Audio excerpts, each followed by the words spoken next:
Rajshri deputy commissioner Kurnool వారి ఆదేశాల మేరకు ఈ సంవత్సరం 2020-25 ఫిబ్రవరి నెల నుండి సెప్టెంబర్ వరకు ఈ కోసిగి ఎక్సైజ్లో కోసిగి సర్కిల్ అంటే కోసిగి పెదకడుగురు పోలీస్ స్టేషన్కి సంబంధించి కోసిగి పోలీస్ స్టేషన్ వీటి పరిధిలో ఫిబ్రవరి నుండి సెప్టెంబర్ వరకు నమోదైన వివిధ కేసులకు సంబంధించిన ప్రాపర్టీని ఈరోజు ఇక్కడ నాశనం చేయడం జరిగింది.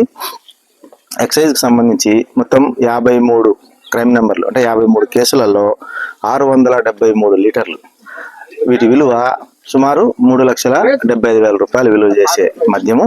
అదేవిధంగా పోలీస్ స్టేషన్కి సంబంధించి 10 క్రైమ్ నెంబర్లు 10 కేసులలో 131 లీటర్ మద్యాన్ని ఇక్కడ ఈరోజు నాశనం చేయడం జరిగింది. ఎందుకంటే ఈ మద్యము కర్ణాటక నుంచి వచ్చిన నాన్ డ్యూటీ పెయిడ్ లిక్కర్.